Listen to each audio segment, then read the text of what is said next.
Mbote na bino très cher internaute balandi ya Congo Millennium bino penza esika nyonso ezwami bino tozali suna esengo ya koya liboso na bino pona to solo la masolo matali politique et surtout penza a bozo remarquer tozali na ba combattant. Il y a UDPS, tout mais un peu sur actualité politique, mais matali rien que awa la République démocratique du Congo. Mbote. Oui, Mbote Malantiana. Voilà, Balandia Congo Millennium Baoki Koyoka Kombo Nayo. Moi je m'appelle M. Théo Bakati, combattant. J'ai évolué pour le moment dans Luanda, dans la diaspora Luanda, dans la présent et la section et à Luanda. Voilà, tout le monde bino bo invité qui biso Congo Millennium toya awa parce que bolobaki ke bozana message moko oyo sa bino passi par rapport ya makambo ezali koleka na politique na République démocratique du Congo. Bon, il y a liboso situation politique, tout ça un message to lancé. Na ba Congolais nyonso surtout na territoire ya Congo. Et bon la moko na Congo c'est l'homme problématique c'est Kabila, mais c'est Kabila. Tout ça na message moko lisu likolo ya lisu to bandaki na lobby tozo contrôler ti le 8 na 0 heure juste likolo ne ku nakata salwa na te na lupango wana kota kutu parce que koti nous l'IDPS quand on parle de l'IDPS c'est le peuple d'abord nous sommes là pour transmettre un message na balabala na ba quartier na ba commune mukolo to yo kaka likolo koti on na 0 heure moins Bisopé to bandi, ni catholique le 12, le 13, le 14, wana bango. Mais nous les combattants, kakatango zo kotisa, bisopé malamo to bandi opération ndak. Opération ndak wango ezani. Donc kabilis nyoso to moniye to longoliye to effacer. Boza sur penza tambo kota la boye bozo mona keye président de la République a tukako kendelisu na 3e mandat. Bon, c'est un hypocrite. Il y a aussi la contre, à s'opposer au peuple, au Simbade. Mais Bissopé le roi te défendre le peuple. Mais ça, c'est ça, moko. Tout le monde est allé coloniser na kati. Ndeka a roi pe, o naza ce qui na kingabwa, o na kisenso. To banika akuna. Si ma destination parler du peuple, je l'aime. Merci beaucoup. On a un message à ba combattants, ils ont la bayope bangba le bambote papa. Mbote maman. Balanda yo na Congo Millennium Kombo na yo. Kombo na nga monsieur Christian comme membre ya combattant na 10e mairie. Oui. Voilà. Sigo penza to yebake président Fachi ye pe aza candidat wana yebani bozo zela nini kasi après candidature na ye. Bon, maman, eloko biso toko koloba en tant que le peuple congolais tout d'abord parce que quand on parle IDPS c'est le peuple congolais. Président Pati a même biso un accord. Il y a Saint-Sylvestre, tokeyi un accord. Toyokani ngambu ya opposition na ngambu ya pouvoir batiaki maboko. Kabila azui accord a torpiller yango. A memeni na ndenge asalaki. Ye moko a prononcaki élection. A PCP abimisi calendrier. Azali na besoin élection mais na kati ya mutema Kabila azaki na posa élection onate. Ndenge abelelaki dialogue mais na sa mitema na bango balingaki dialogue wana te. Preuve ane ke dialogue yango atorpie yango. Amemi biso na élection biso tobi ndio tokoti na kati ya élection. Bamoni yango kala. Alors, constitution ya mboka o ba piétiner epesaki Kabila 2 mandats. Mandat moko eza renouvelable une seule fois. Asaleli 2 mandats na ye koki. Bimisa biso dauphin kasi. Dauphin na ye aza komona na te. Tolobi na yese Kabila longola machine wana. Machine elongwe te. Tout d'abord Kabila sur 100% ya seni asali 15%. Esengeli asala consensus ko bengisa bakte politique nyonso bavande sika moko. Ayoka na pona makambo oyo etali machine a voter. Asaleli yango te. Financement ya seni aboyi membonga ngaza ko belela ke biso moko l'État congolais toko bimisa mbongo to boyi ba partenaire étranger ba pesa mbongo apesi yango te. Troisième chose, il faut avandana baninga basolola asali yango te. Asala décrispation politique, ko libérer ba détenus politiques. Ba exilés politiques bazonga awa. Kabila asali yango te. Wapi volonté Kabila ndeko Kabila azana besoin de sa élection. Azana posa élection te, azako distrait peuple congolais. Na lingi élection menacé mutema ne alingi te. biso pe to se plonger na kati ya élection wana. Mais à condition ceux qui to commis le 8 Kabila atie oyaye.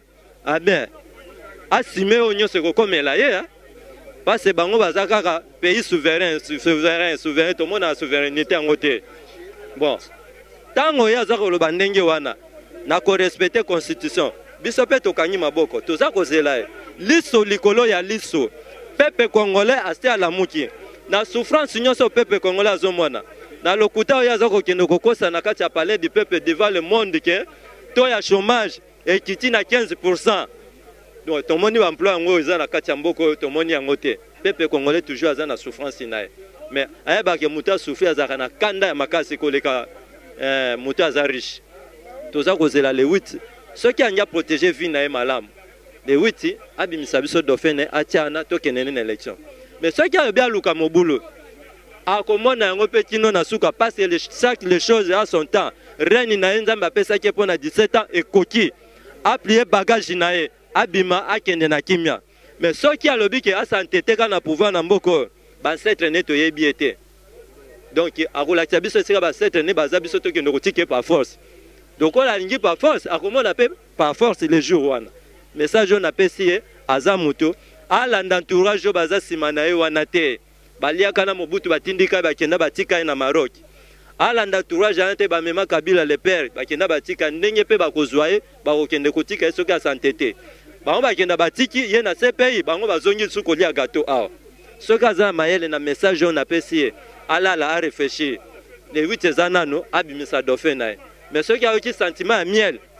Ah, Simon et Coco Melaye. Merci beaucoup, maman. Merci beaucoup. Na ba internaute ya Congo Millennium, toza Coco Bambote. Mbote maman.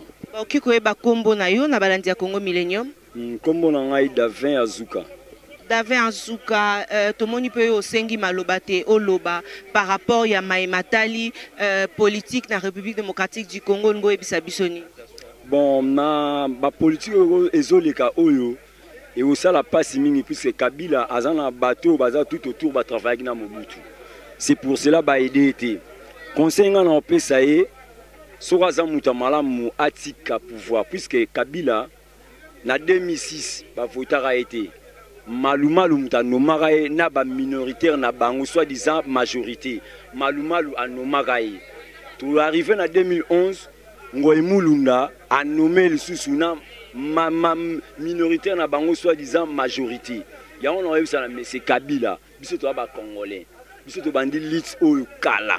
To za ba vrai congolais to botami na Congo to koli na Congo. To nazolo ba boy. Soki Kabila linga ça la face na peuple congolais, madame na biso je vous assure. Mukolo wana akoboma biso nyoso atikali ko dirige basoso. Mais je ne pense pas que Kabila a l'équipe à nous, c'est tout ça ba congolais. Nazo ko adresser na bateau bazo ko aider Kabila ti. Ba politicien nyoso. Ba Mende, ba Bitakwira, ba Papitamba, ba Jamaïka sama tous ces gens là. Donc cette fois-ci toko barrer route ya nyoso oyo ba medok oyo bazaki na tanga Mobutu ba arriver suspect ba comme si na tanga Kabila. Toko boma na zone ngana simiango toko boma génération na nyoso oyo maltraité ba congolais.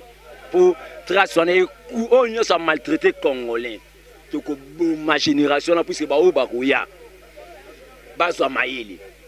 Imaginez-vous que madame mboka lokola Congo mutu azo pona ko so malipa 200 fois c'est tout un problème.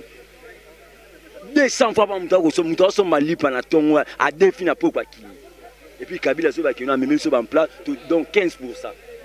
Et ça malamu te. C'est pour ça dans zolo ba yango. Oya koya kino asaka na peuple congolais na ebisio madame tokolakisa ke biso to ba congolais et puis mukulana to ba identité ya Kabila pona ko chiter na zo beta cité na beti sou makasi génération oyo maltraité peuple congolais na histoire ya Congo tokokunda bango ya otelema wana ebiso ke tokokunda bango ya kotolakisa mo bena kino po gene o ba koya et si la pona libela yango na ebiso ke no message to zela candidature ya leader na biso to zela yango to kinango massivement kino to la biso to za parti o ezali kino o ezo bundisa Kabila po seto cha libanda. Merci pour nangena lo bango wana. Merci beaucoup Mbote. Mbote maman journaliste. Kombo na yo. Kombo na ngai combattant Dieu merci. Dieu merci. Bazolanda yo na balandi ya Congo Millennium ozana message oyo lingi opesa. OK, nazana message na ningi na pesa surtout naza s'adresser ming na bandeko na ngai congolais parce que lelo ana Congo to moni eloko moko balingi babotola biso. Batu misusu bakomi kotuta tolo o souveraineté na ebité soki biso moko ba congolais toza banani non nakata mboka na biso nazoyeba te loko wana te biso tozo souffrir mais bato bazo lia kambongo balobaka souveraineté na ebité madame na ningi na lobelo moko monsieur Kabila au contraire na ba discours na ye oya uti koloba loba soit disant na ebité Moutazo bazo comparer période à Mobutu PME zalaki topé ba 10 000 francs lelo PME komi lelo na 120 000 si 120 000 ana boana na oye baba papa na biso baba fonctionnaire lelo abonde tozolo ba boye po biso bana to telemi na litio parce que baba papa na biso baba fonctionnaire mais biso bana tozo se retrouver lisusu te mais pendant que toyebi époque papa na biso ba vivaki na Mobutu to ya dollar o ezalaki na contrat mbongo bango banda kozwa banda osala poto za na ba provision na ndaku lelo provision na ndaku ezala te ko lie komi chance kolia komi obondeli na nzambe soki peut-être na poko ande kolia soki kolia na neli donc kolia komi c'est tout un magie na kati ya Congo toyebi te loko wana ndeko na biso congolais nyonso tu azoyoka ngande na zolo baboye ndeko soki ngana yo tokotika bongo tokobanda banda okufa kaka tosilaka malembe na ebite soki bolingi tosala ndenge nini po mboka na biso moko tozala nango soki bokozwa eloko ngana ebisi bino bokosala test na ba famille ndenge tozo vivre esengeli biso nyonso tutolata kanda moko na mitema na biso to manifester yango contre monsieur Joseph Kabila parce que peuple ndenge zana ye akoki koboma ye akokosala nyonso tusuka na ezali akolemba mais biso toze belé to kosi la pe ata muke pete to kotika la aussi la te entre parenthèses na ngana loba pona makamba ba élection o lelo boye toza nango pour le moment o ezotambola na kati na bino nyonso tu mukili mobimba bozo landelaka élection monsieur Joseph Kabila alinga memela biso na mboko soit disant peut-être parce que na ebité soki kozala élection wana ba ekotalisa biso ba position ya ba machine à voter parce que ba moni peuple la muki mingi marqué ça surtout biso IDPS nanu premièrement IDPS nanu to bongisa ki ba stratégie belé parce que na ba bureau de vote to kolinga ba fanti moko sale maté mais ba on ba lobité tango ba ya na ba keto voter neto ba no voter liboso bato ba kotimbela ba makambo belé ba okase belé tika to même stratégie mo za machine à voter poto lia bango to pona makambo bango ba koyeba te machine wana biso to kotika la omona ngote place to mona machine ana eza place to kozwa ngo to buka yango parce que eza mbongo na biso mo eza te o to buki pona mbongo mutelo kwa mututé mbongo na biso bazoyiba nde basomi machine ana to kobuka yango to lobi yango clair to kobuka yango biso to ba combattant peu de plus ne to za boye pour le moment ne to loba boye caché à combattant ezali mais pour le moment to ba parlementaire debout.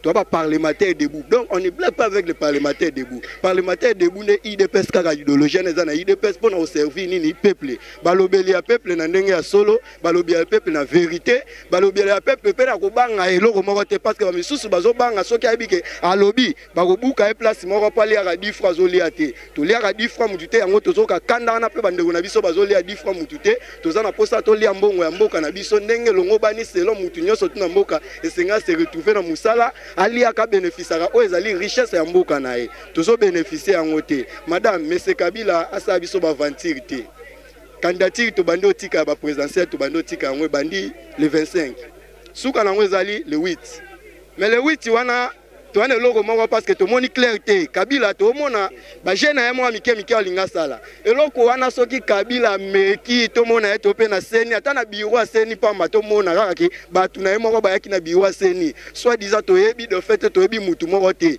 to koloba ku te logo te biso to kubima kaka mbala moko o tu to ko sala yango communauté internationale bino mo boa ba témoin mutu nyonso tuna mukili mo za bino nyonso boa ba témoin to ko sala nyonso esengeli monsieur Kabila oze ata mukete parce que ngande na za boye na yebi na nga kutunde na bokonjo ya Kabila boye soki Kabila ozala nga vomi na kufa lobi ke na zala vomi ke na kufa lobi bonde otanga na loba no lobi ke lo vomi na kufa lobi oyebi pourquoi na loba na onde wona ngai pona penala kisa kanda oza na ngo ko vanda na ngona ndaku mutu aluke o solution azalité hein kanda wana senge ngana mbala moko soto biwa mbala moko na kanda na nyoso twana tozwa solution mama aye loko muke nyonso tu pe batinel ne nyonso tu to ebi nyonso tu to frapper ngo to kange nyonso tu de bando kangama babando kima moko pe to chasser génération na nyonso tu oye koya asima eza génération mo ezala bien bande ona biso opposition nyonso bozala bomoko IDPS eza parti maire bozana respect ya IDPS pe candidat ya IDPS bomona e bien. Parce que to boy li suba vanti bat basimba minduki ba o chere mboko to boy eloko wana to boy pe ba vanti mo ba miyibi mo boy ba o te ya sala ka te boy ya sala ka pesa solution ni o ya sala pesa solution te malamu o ya sala te azala na bokonzi po totalela na nuye na to mona na o ezali ba vanti li so eza isute to bo ba vanti. Merci beaucoup. Mbote na yo. Mbote maman. Ouais, Balandia Congo Millennium, Bazolando, c'est vrai, tension est à penser l'école. Bino pe bayi de pes, boebi déjà qui arrivé non ya Bemba le 1er août bose et la ondeni. Bon, Makambo ya Bemba pour le moment ça nous engage moins, nous l'IDPS. Biso toza siko problème toza on a Congo ça siko élection. Alors pour la élection, tout comme si on a période de dépôt ya ba candidature.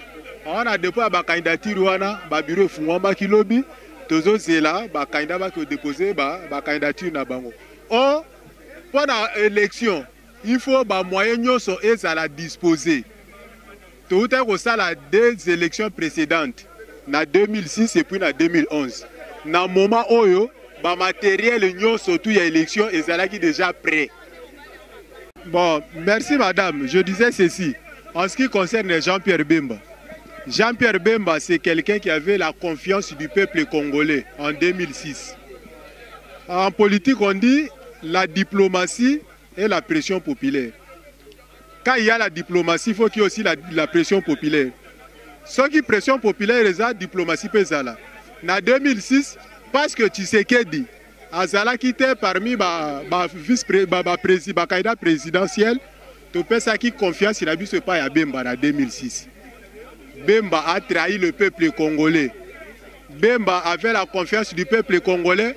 Bemba avait des armes. Yango Moni, comme le Congolais ne voulait pas de Kabila, Bafota qui Bemba massivement. Et parce qu'il avait les armes, peuple congolais confiance il a qui est pas naïe. D'où il a fallu hâter les macaques en la position naïe. Non, le quoi peuple a poningaï, ngaka kana fona zala mokonzi. Mais parce que c'est un affairé. Quelqu'un qui aime trop l'argent, un commerçant, bah pesi mbongo ake. Ata aya. Aza sala autinde boloko soka goya italika kaye mais biso peuple congolais toko kende goyamba ye te. On a des parenthèses pour na bio, c'est une parenthèse. Mais siko to zongi na makambo période tozala on siko to période électorale dépôt ya ba candidature. Obstacle na Congo siko ezana ni Kabila. Obstacle na Congo eza Kabila. Ce qui te commis la tension na mboka na biso la minute sur le plan politique et politique wala même biso crise tozala ngo siko eza pour na Kabila. Asalaki 2 mandats na ye, Dieu merci et sili. Alors à boy na ye kotika. Na 2006, il était le premier à aller déposer la candidature. Na 2011, il était le premier. Mais qu'est-ce qui fait que na 2016 2018 il a présenté biso moto à remplacer été. Toza a besoin ya moto wana. Balobaka amalin malin et demi. Kabila to kenenaye. Ti biso président na biso Félix. Toza peut présenter tika candidature. Même ti les 8 to tika. Ya biso tozo zelana Kabila moto ya kobimisa. Soki ye toyeba, soki yete toyeba. Mais ayeba kaka ke si il osera ya kokende ko déposer candidature. Lokola Zanaye Mobomi, je pense qu'il fera mieux d'exterminer tout le peuple congolais. Merci. Permettez. En plus, à l'obaki on a discours, soi-disant discours na ya salaki awa que non, Azana conseil à Rozoate et pas à impérialiste. Mais awa a proposé non que visiter le pays à Sadek le 23. Tant a visité le pays à Sadek, Pessie tenté parce que le temps qu'il y avait à la causerie et Sili. Si vous avez une injonction à Banine, pour Nanini à 5 000 sous. Ok, ils ont combattant destin par. Nous avons 3 points. Point le discours, il y a M. Kabila. Kabila a lobby que 85% il y a emploi dans la RDC. Mais qu'est-ce qu'il a fait? Au centre qui j'ai camine Miba, Sengamine, la Palmerie des Bandounou en action.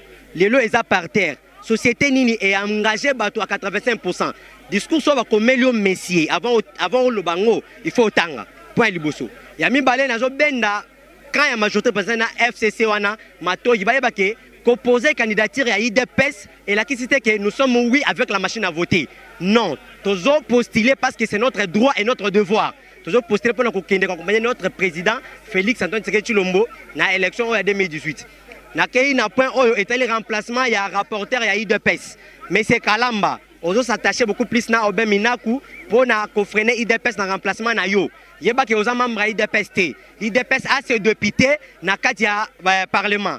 Tu seras remplacé attention ki bango balingité yo accompagner IDPS na katia élection OET. Mais c'est Kabila yeba ke le 8 août oyo toujours accompagner candidature ya président Nabiso Félix Antoine Tshisekedi Tshilombo mwana ya moi na nkoyo et puis azali pen koy pour le moment toujours accompagner les 8 donc même yé kuna na 16h si ya compte na 4 vous allez à 20h compostiler na yé et postiller na 23h toujours nous va to clôturer bureau yo Kabila tout le monde a place sur postuler.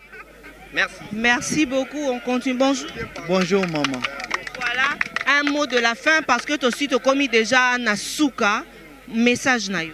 Bon, na lingani na répondre Eva Zaiba Sibemba. Eva Zaiba a ebisi biso ke biso na bakabiliste toza kabinemite. Mais kabakabiliste babomi peuple congolais. Na yé moko babeta ye masasi. Mais lelo Eva Zaiba bi baza kabinemite. Bakabiliste baya awati na nani na biso awa. Baboma batu na kata permanence na biso. Baboma Rossi, baboma ndekwa Rossi baleva ye bakenda na ye. Tozalaka binemite. En tout cas la regretta ki ne loko wana makasi. Pe lelo bemba zoya batu bakoke yamba bemba soki babomi bango basaye bakoloba nini eza politique tozala biso binemite. En tout cas ne loko wana esala nga pasi. Pe message nazo pesa bemba oza mwana Kongo to boyi ko yamba ote. Mutu na yo bazaiba eloko asala alakisa biso ke bino na Kabila bozalaka elongo.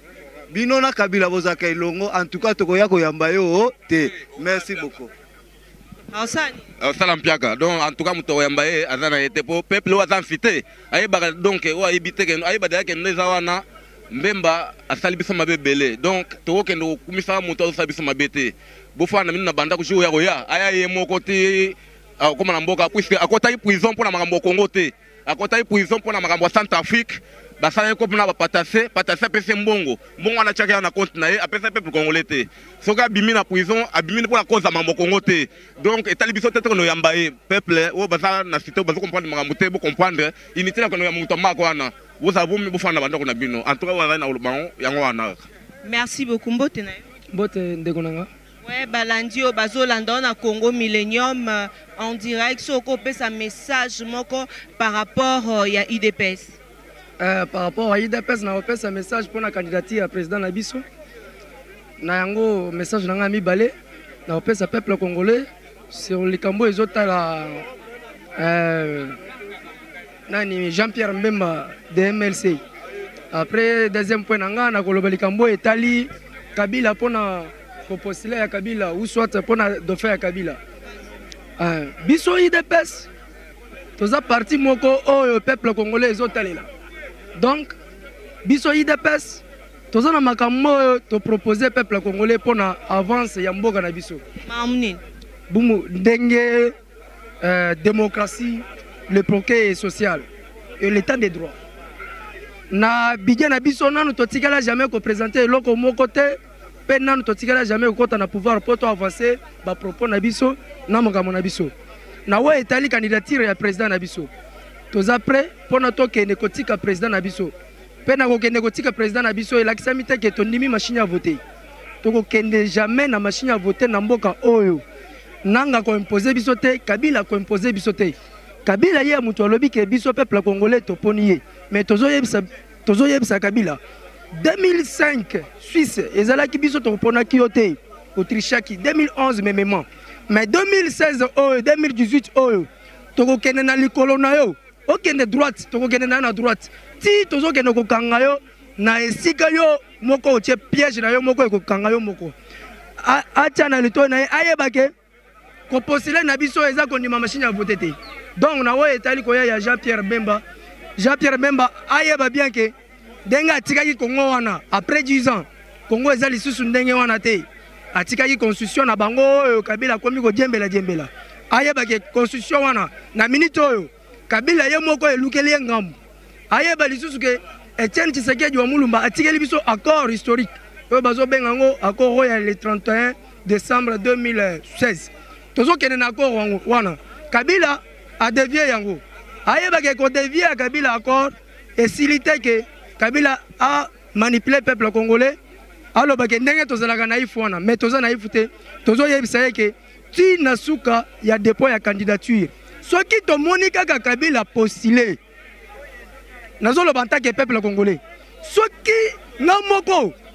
Soki na monika Kabila a postulé na kondima mukolo wana natika famille nanga, natika bana nanga mais nakufa pona mboka nanga ke nakufa ya malaria, ya sida, nakufa ta nzala mais nakondima mukolo wana nakufa pona mboka nanga, nazo encourager peuple congolais oyo azotala biso tozoloba. Toko banga Kabila te, toko kene na Kabila ti nasuka. Merci pour na malobo. Merci na bandeko balandi ya Congo Millennium tokomi na suka ya émission na biso l'invité à mokolo lelo. Merci na number 1 ya Congo Millennium Papa Riki Dibendi elongo na maman Jolie Dibendi. Merci à vous. Merci à tout le monde. Merci également évangéliste Guigui Kabouya Cité des Oliviers. Merci à John Chimbalanga. Merci le big boss de Longa Food et bon retour au pays aussi hein, à Ray Zangato. Bon retour encore au pays à celui qu'on appelle Père Condé, Alba Omokokoke, Mafumbe, Andrengo Mabobi, les gardiens du temple à diaspora, tout en eux de cœur avec vous. Et merci également Eric Loussandou, le noble, Paulin Polécha, Babi le rassembleur, les Just, Noyo, Yabandalungwa, Yaya Moto. Et bonne guérison aussi à Thomas Moto Nanzambe, John, Jean Boutoukou et Nyonso Bolingarabi, sont de cœur avec vous. Merci à toi, champion Magouchi Ponsec et indiscutable. Je suis de cœur avec vous. Dieu donné os au sang les patrons, Cécile au sang au moté, mais Serge Katembo. Boza tellement ébélé bino bayo Bolingarabiso. Et merci à Alain Prince depuis Bundes, Bobby très fort. Et Maître Titi Amachita Mangala depuis America, Bébé Maïla, je vous aime beaucoup. Boza tellement ébélé bino bayo Bolingarabiso. Ce qui est émission le CP ici bino bo continuer à s'abonner parce que toi on a besoin que boza la ébélé na Congo Millennium nombre d'abonnés tant ozo maté ça abiso bien. Ce CP ici bino émission lelo bokolinga que to zongela lisusu bato ya ba parlementaire debout ya limité bokome libiso wana tozong encore wana toza wana pona bino. Merci à Mireille Osango et à Maître Tramotina depuis States. Je suis de cœur avec vous. Encore une fois, merci à toi, celui qu'on appelle Papa Riki Dibendi, le number 1 ya Congo Millennium. Merci aussi à toi, Jires Mwanda Triple Brassard. Soki Nzambe Azongite. Retrouvez-nous prochainement. Et Pauline Misaka, je vous aime beaucoup. Irène Baelo, bientôt à Kinshasa, bon retour. Nyonso Bolingarabiso, Maître Tramontina déjà à Kinshasa, bon retour. Allez, Boboto Bondeko, Eko Bako Régnier, Omabota Mabino. Au revoir.